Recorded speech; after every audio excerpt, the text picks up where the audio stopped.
Someone tracked it.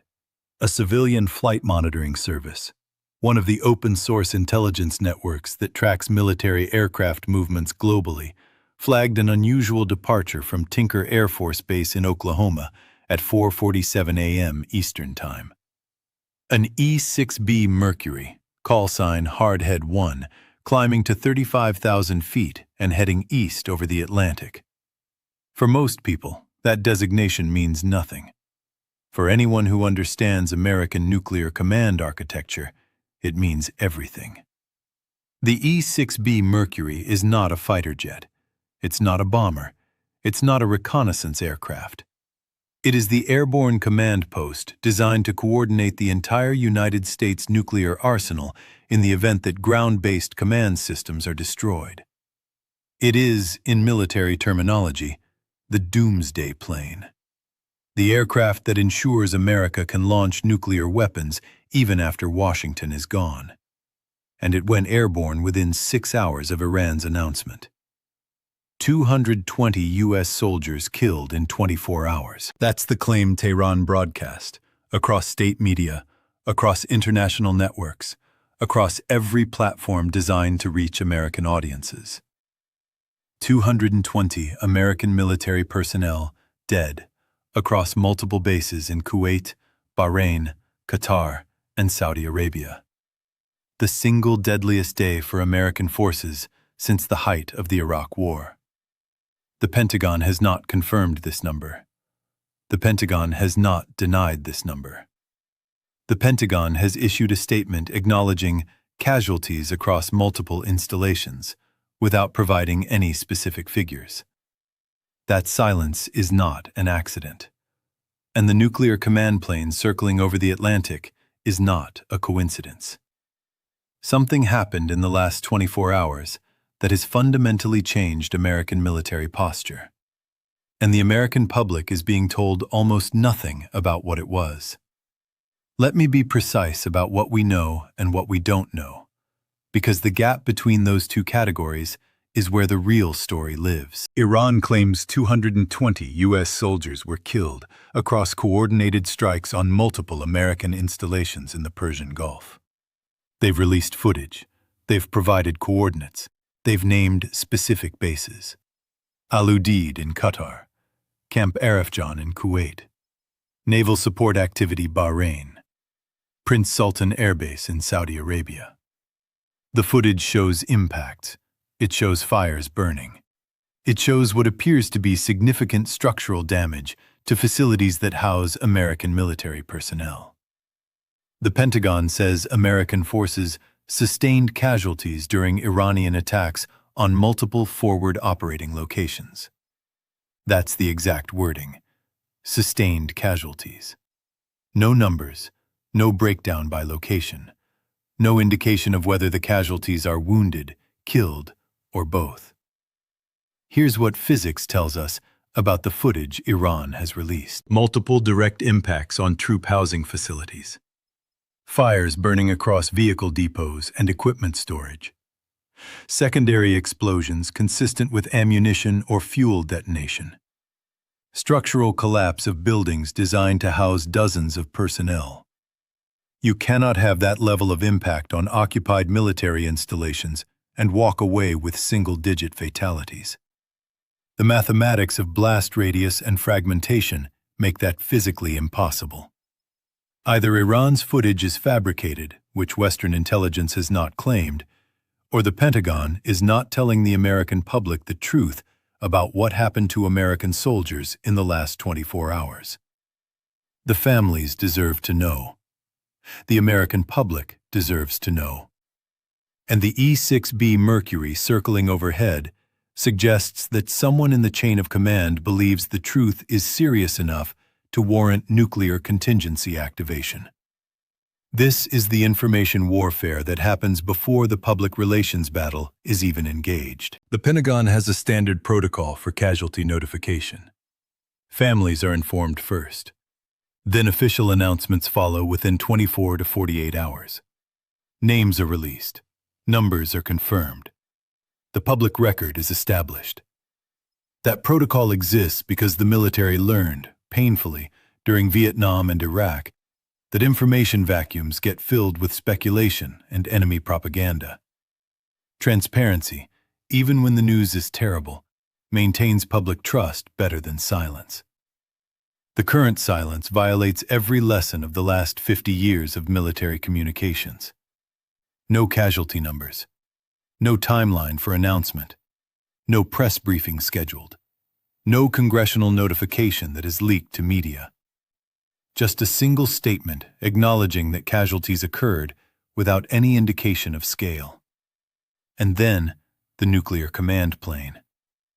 Here's what that combination suggests to anyone who has studied crisis communication and military escalation protocols. The casualty numbers are significant enough that immediate release would create domestic political pressure for a response that military planners are not yet prepared to execute.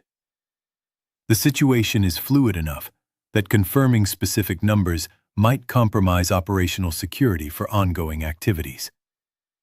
And the scale of Iranian success is serious enough that nuclear command redundancy has been activated as a precautionary measure. None of those explanations are comforting. All of them suggest that what happened in the last 24 hours was not a limited strike with manageable consequences. It was something closer to what Iran claims. Something that has triggered planning processes that extend to nuclear contingencies. This is the scenario that military analysts warned about for years before this conflict started. Colonel Douglas Macgregor, former senior advisor to the Secretary of Defense, said specifically that American bases in the Gulf were sitting ducks for Iranian missile capabilities. He said the assumption that Patriot batteries and THAAD systems would protect American personnel was a dangerous illusion. He said that in any sustained conflict with Iran, American casualties would be measured in hundreds, not dozens. He was dismissed as a pessimist. He was accused of undermining troop morale. He was systematically excluded from the networks that shape Pentagon communications strategy. Former UN weapons inspector Scott Ritter said that Iranian precision strike capabilities had reached a level that Western intelligence was deliberately underestimating. He said the Fatah hypersonic missile, the precision-guided ballistic variants, and the drone swarm tactics Iran had developed would overwhelm American defenses in any full-scale engagement. He was raided by the FBI. He was removed from social media platforms. He was labeled as compromised by foreign influence, without any evidence being presented. The Institute for the Study of War published a report in 2023 concluding that American forward bases in the Gulf could sustain mass casualty events if Iran employed its full missile arsenal in coordinated salvos. The report recommended reducing American military presence and relocating personnel to facilities outside of Iranian range. The report was classified. Its recommendations were rejected. The personnel stayed in place. Everyone who understood Iranian capabilities and American vulnerabilities knew this day was possible. The people in charge chose to ignore the warnings because the implications were inconvenient. 220 soldiers. That's the price of inconvenience. Let me explain what the E-6B Mercury actually is, because most Americans have never heard of this aircraft and don't understand what its deployment signifies. The E-6B is a modified Boeing 707 operated by the United States Navy. There are 16 of these aircraft in existence. Their sole purpose is to serve as airborne command posts for America's nuclear forces. In normal operations, the E-6B can communicate with the entire U.S. nuclear triad. Intercontinental ballistic missiles in hardened silos across the Midwest, submarine-launched ballistic missiles aboard Ohio-class submarines patrolling the world's oceans, and nuclear-armed bombers stationed at bases across the continental United States. The E-6B carries a trailing wire antenna that can extend several miles behind the aircraft, allowing communication with submerged submarines at depths that normal radio cannot reach. It can remain airborne for 72 hours with aerial refueling. It is designed to survive and function even if every ground-based command facility in America has been destroyed. This aircraft exists for one scenario: nuclear war. Its deployment does not mean nuclear war is imminent. The E-6B conducts routine training flights. It participates in exercises. It maintains readiness through regular operations. But this deployment was not routine. The timing, within hours of Iran's casualty announcement, the flight path, eastward toward the European theater, rather than the typical training routes over the continental United States, the lack of any official acknowledgement from the Pentagon, all of these factors indicate that this was a contingency activation, not a scheduled exercise. Someone in the chain of command made the decision that nuclear command redundancy needed to be airborne. That decision is not made casually. It is not made for public relations. It is made when planners believe there is a realistic possibility that ground-based command systems could be compromised. The question Americans should be asking is, what do military planners know about the next 48 hours that the public does not? Here's the strategic reality that nobody in Washington is explaining honestly to the American public. Iran has demonstrated, over the past several weeks, that it can impose costs on American military forces that exceed anything experienced since the Iraq War. Multiple bases hit, defense systems overwhelmed, casualties mounting with each successive attack wave. The United States has two options. Option 1, absorb the casualties, accept the limitation of American power projection in the region, and seek a diplomatic off-ramp that allows both sides to claim victory while stopping the bloodshed. Option 2, escalate. Strike targets inside Iran itself. Attempt to destroy Iranian launch capabilities, command infrastructure, and potentially leadership facilities.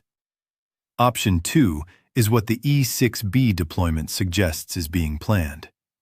Because here's what happens if the United States strikes targets inside Iranian territory at the scale required to meaningfully degrade their missile capabilities. Iran has stated, explicitly, repeatedly, through every diplomatic and military channel, that strikes on Iranian soil will trigger responses against American allies across the region, against oil infrastructure throughout the Gulf, against shipping in the Strait of Hormuz, against Israel. And if those responses cause sufficient damage, if American allies demand protection, if the conflict spirals beyond anyone's ability to control, nuclear options enter the calculation. Not because anyone wants nuclear war, but because escalation ladders have a logic of their own. Each step seems reasonable in response to the previous step. Each response justifies a counter-response. And suddenly, the E-6B Mercury isn't circling as a precaution. It's circling because it's about to be needed. The distance between 220 soldiers killed and nuclear confrontation is measured in decisions, not miles. And those decisions are being made right now, in rooms the public cannot see, by people who have just lost 220 of their own. Let me explain what Iran believes it has achieved, because understanding their strategic calculation is essential to understanding what comes next. Iran entered this conflict knowing it could not match American military power in a conventional war. Their air force is obsolete. Their navy is coastal. Their ground forces cannot project power beyond their immediate borders. But Iran also knew something that American planners consistently underestimated. The United States is not willing to absorb casualties the way it was in World War II, or even Vietnam. American public tolerance for military deaths has declined with each successive conflict. The threshold at which casualties create irresistible political pressure for withdrawal is lower now than it has ever been. 220 soldiers in 24 hours. If that number is accurate, it represents more American military deaths than the entire Afghanistan war produced in many single years. It represents a casualty rate that, sustained over weeks, would exceed total American losses in Afghanistan across 2 decades. Iran is betting that America cannot tolerate this cost. that the domestic political pressure to stop the bleeding will override strategic considerations. That the same pattern that ended American involvement in Lebanon in 1983, after 241 Marines died in a single bombing, will repeat itself. The Beirut barracks bombing taught Iran a lesson. America leaves when the bodies come home. And now, 40 years later, Iran is testing whether that lesson still applies. The E-6B deployment suggests that American leadership is considering a different response. Not withdrawal. Escalation so severe that Iran cannot continue its current campaign. The nuclear command plane is the signal that all options, including options that have been unthinkable since 1945, are now on the table. Iran may have miscalculated, or America may be about to. The political situation in Washington has become untenable.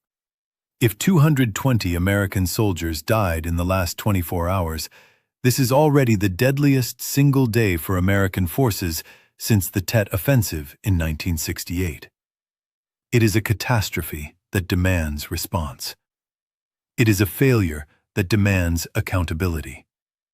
It is a tragedy that demands explanation. And the administration has provided none of these things. Congressional leaders from both parties are demanding briefings. The Armed Services Committees have invoked emergency protocols to compel Pentagon testimony.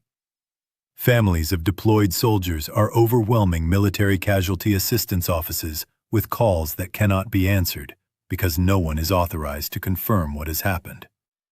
The information vacuum is creating panic. Speculation is filling the space that official communication should occupy.